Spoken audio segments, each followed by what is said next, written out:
हम यहाँ पे अपनी डेटाबेस में एंटर करते हैं, फिर ये दुनिया के किसी भी कोने से इंटरनेट की सुविधा से हम इनको देख सकते हैं कि यहाँ पे कौन कौन सी बुक्स हैं। आवाज़ आवाज़ देखने वाले सभी दोस्तों को मेरा प्यार भरा अस्सलाम पहुंचे। मैं दानिश अली हूँ। आज हम कश्मीर के एक बहुत बड़े तालीमी इदारे यानी कश्मीर यूनिवर्सिटी में आए हैं और कश्मीर यूनिवर्सिटी में अल्लामा इकबाल लाइब्रेरी काफ़ी ज़्यादा मशहूर है। हम कोशिश करेंगे जो कश्मीर यूनिवर्सिटी के लाइब्रेरियन हैं डॉक्टर फ़याज़ अहमद, इनसे तफसीलन अल्लामा इकबाल लाइब्रेरी के हवाले से जानने की कोशिश करेंगे। सर, आपका शुक्रिया अदा करने के लिए, अपना कीमती वक्त देने के लिए शुक्रिया। तो अगर इस लाइब्रेरी के हवाले से बात करेंगे तो पूरी कश्मीर में काफ़ी ज़्यादा ये मशहूर है जी। तो पहले इब्तिदा में बता दीजिए कि ये लाइब्रेरी कब तामीर हुई थी? ये library university of Jammu and Kashmir के साथ ही तमीर हुई थी। ये 1948 में इसकी इब्तिदा हुई थी। जब ये यूनिवर्सिटी बनी थी तो तब से ही ये लाइब्रेरी भी तामीर हुई थी। तो उसके बाद आगे चली तो जो university of Jammu and Kashmir है उसको दो हिस्सों में तकसीम किया गया, university of Jammu and university of Kashmir. तो उसके बाद ये यूनिवर्सिटी ऑफ कश्मीर के हिस्से में आ गई। उसके बाद इसका नाम इकबाल लाइब्रेरी रखा गया और बाद में 2002 में 2002 में इसको 2002 में इसको अल्लामा इकबाल लाइब्रेरी का नाम दिया गया। इस लाइब्रेरी के हवाले से भी तफसील बता दीजिए कि क्या क्या सहूलतें जो यहाँ पे पढ़ने के लिए बच्चे आते हैं, तलबा आते हैं, उनको दी जाती हैं? हाँ, देखिए, हमारे पास 8 लाख से ज़्यादा कलेक्शन है, बुक्स की कलेक्शन। इसके बगैर हमारे पास मानस्क्रिप्ट्स है, रेयर बुक्स है और थीसिस है, डेजर्टेशंस है। एक तो वो यूज़ कर सकते हैं पढ़ने के लिए और घर भी ले सकते हैं। जो हमारे इसमें है कि हम प्रोविजन है कि ये हम उनको घर दे सकते हैं। कुछ बुक्स टेक्स्ट बुक्स है, कुछ रेफरेंस बुक्स नहीं देते हैं, मानस्क्रिप्ट्स नहीं देते हैं या रेयर बुक्स नहीं देते हैं घर के लिए, लेकिन बाकी सारी बुक्स हम घर ले जा सकते हैं। बाकी जो भी रिसोर्सेज है घर ले सकते हैं। तो ये है। और इनके अलावा जो है हमारे पास जो नाबीना है या जो जिनकी बीनाई कम है उनके लिए भी हमारे पास रिसोर्सेज मौजूद हैं। तो अगर इस लाइब्रेरी के हवाले से बात करेंगे, पूरी वादी कश्मीर भर में काफ़ी ज़्यादा मशहूर है जी। तो ये लाइब्रेरी स्पेशल क्यों है कश्मीर में? ये स्पेशल इसलिए है क्योंकि एक तो ये सबसे बड़ी यूनिवर्सिटी लाइब्रेरी है, इसमें रिसोर्सेज बहुत सारे हैं और दूसरी बात ये इसका जो स्ट्रक्चर है ये state of the art structure है। तो इसलिए भी ये मशहूर है बहुत। ये वादी कश्मीर में ही नहीं बल्कि सारे जम्मू एंड कश्मीर में ये नंबर 1 पे मानी जाती है। तो अगर इस लाइब्रेरी के हवाले से बात करेंगे, क्या सिर्फ वो तलबा यहाँ पढ़ने के लिए आ सकते हैं जो यूनिवर्सिटी के अंदर ज़ेर तालीम है, या जो आउटसाइड बच्चे किसी और इंस्टीट्यूट में ज़ेर तालीम है वो भी यहाँ पे इस लाइब्रेरी में पढ़ने आते हैं? देखिए, हम 10,000 यूज़र्स यहाँ है, जो टीचर्स हैं, स्टूडेंट्स हैं, स्कॉलर्स हैं, वो यहाँ पढ़ने आते हैं। इसके अलावा जो हमने एक्सटर्नल मेंबरशिप, टेम्पररी मेंबरशिप हम उसको कहते हैं, उन बच्चों को भी फराहम करते हैं जो यहाँ किसी KS या IAS या नीट एग्ज़ाम की प्रिपरेशन के लिए आते हैं या कोई जॉब एग्जामिनेशन के लिए तैयारी करते हैं, उनको भी हम देते हैं। हमारे पास रिमोट एक्सेस फैसिलिटी है। रिमोट एक्सेस फैसिलिटी का मतलब है जो हम इलेक्ट्रॉनिक रिसोर्सेज, ऑनलाइन रिसोर्सेज लाते हैं, तो उनको घर बैठे भी वो बच्चा जो है वो उनको पढ़ सकता है, उनको डाउनलोड कर सकता है और उनसे फ़ायदा हासिल कर सकता है। वहाँ पे हम 380 बच्चे हम अकोमोडेट कर सकते हैं। तो वहाँ पे जैम पैक्ड रहता है वो सेक्शन। वहाँ पे लड़कियाँ भी बैठती हैं और लड़के भी बैठते हैं।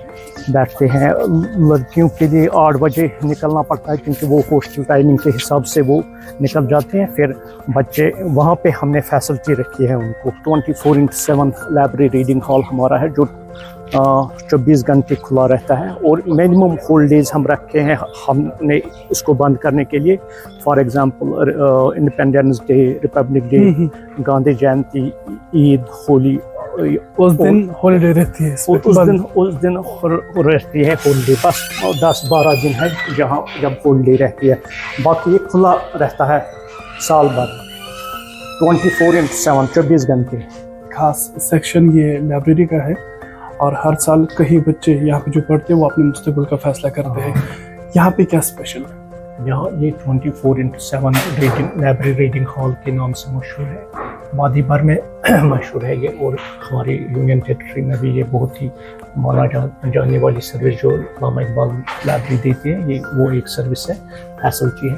तो यहाँ पे 400 के करीब बच्चे जो है वो अकोमोडेट होते हैं और रोज़ पढ़ते हैं। यहाँ पे छुट्टियाँ बहुत ही कम रहती है, Independence Day, Republic Day, Gandhi Jayanti और कुछ रिलीजियस हॉलीडेज होती है। बाकी ये हॉलीडेज, वीकेंड्स और खुला रहता है। तो यहाँ पे बच्चों को क्या फैसिलिटीज ये है कि यहाँ पे फुली हीटिंग सिस्टम जो है, ऑटोमेटिक हीटिंग सिस्टम है। विंटर्स में यहाँ पे गर्मी रहती है और सर्दियों में यहाँ पे एसी लगे तो सर्दी रहती है, तो आराम से बच्चे पढ़ सकते हैं जी।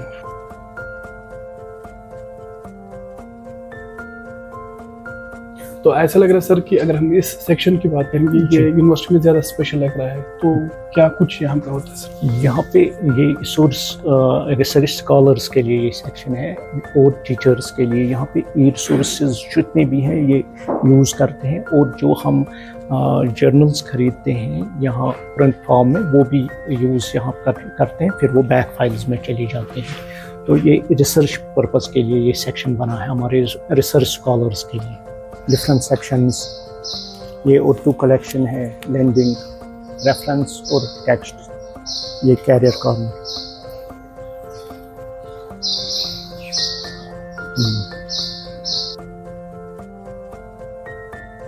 ये हमारा कैरियर कॉर्नर सेक्शन है। यहाँ पे बच्चे IAS, KS या बैंक एग्जाम्स या नीट के किताबें रखी जाती है यहाँ, और यहाँ पे वो वही पढ़ते हैं जी।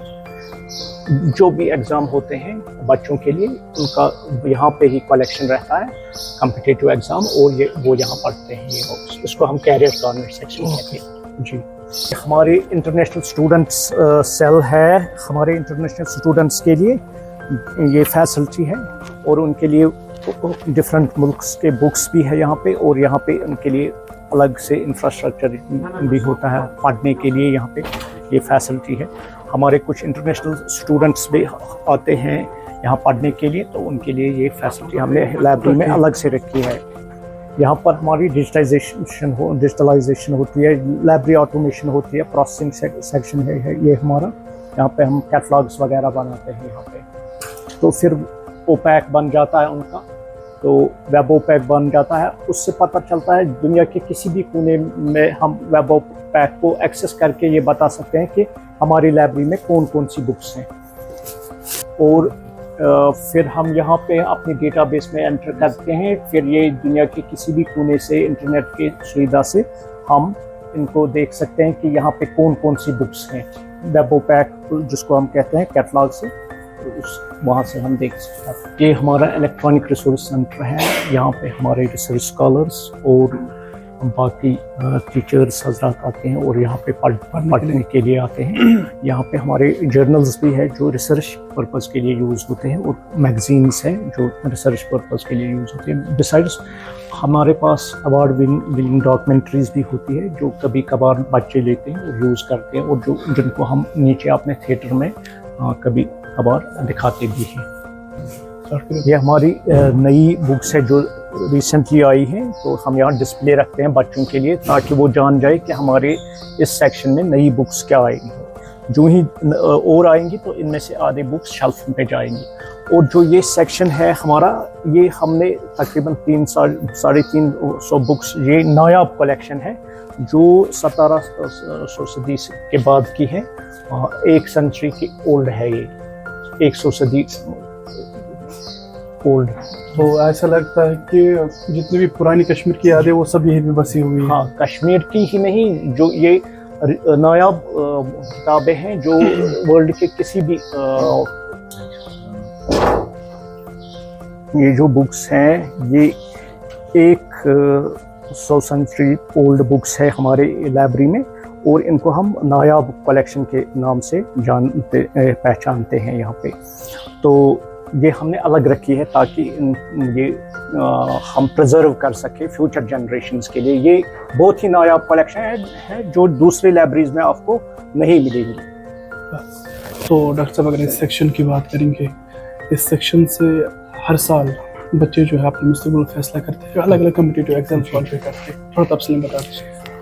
ये वो सेक्शन है जहाँ पे बच्चे आते हैं और साल भर पढ़ने के बाद किसी न किसी मंजिल पर पहुँच जाते हैं। ये और इसके बगैर यही वो सेक्शन है जहाँ पे इल्म और अमन की किरण नज़र आ रही है, क्योंकि ये बच्चे बहुत ही पीसफुल तरीके से बैठे होते हैं, बहुत ही पीसफुल अंदाज में ये पढ़ते हैं और अपने मंजिल को पहुँच जाते हैं। ये किसी और खराफाती जहन में कोई मुदाखलत नहीं करते हैं। तो डॉक्टर साहब आखिर पर आपकी क्या मैसेज रहेगी वादी कश्मीर के जितने भी तलबा उनके लिए? क्या वादी कश्मीर के बच्चों के लिए मेरी यही मैसेज रहेगी कि आप अपने ज़िंदगी का फ़ैसला अच्छे से कीजिए और यहाँ जो फैसिलिटीज़ है वो उनका इस्तेमाल कीजिए और अपनी ज़िंदगी को कामयाब बनाइए।